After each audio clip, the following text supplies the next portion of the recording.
So if you know me, you know that I have three main passions in my life: music, food, obviously, and the third is philosophy. I actually started studying music in college first, but then I decided to change my major to philosophy. I don't know, I was just obsessed with trying to understand how people think and why we do what we do and to find meaning in all of the chaos in life. My major came with other fields of study, so I studied things like anthropology, world religions, mythology, classical Greek and Roman, and a bunch of other classes. And then right before graduating, I made a big decision. I dropped out of college to pursue a career in music. But even after I left college, I never stopped studying.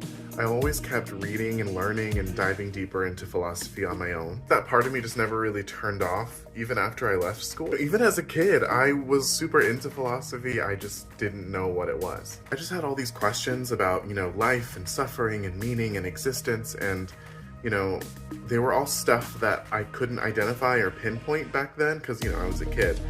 But later, through my studies in school and outside of school on my own, I learned to understand those concepts more deeply and identify them. This might sound really dumb, but philosophy literally changed my life. It taught me how to think more clearly, how to question things instead of taking them as is, how to challenge my own biases, finding the why and the how of things. It helped me become more logically consistent in the way that I think and my knowledge, more aware and present in my relationships, and just in general more curious about the world and everything in it. It gave me a new lens to see the world and myself with more honesty and intention. And that's something I carry with me every single day. And now I really want to bring that side of me more to the forefront because I don't really talk about it a lot. So I'm introducing Philosophy Fridays. Basically every week I'm going to be taking one of my songs, whether it's one of my singles or one of the songs from my EP, and break it down through a philosophical lens. We'll get into what inspired the song, how it connects to something deeper, and how I see myself between that intersection of my lyrics and my philosophy.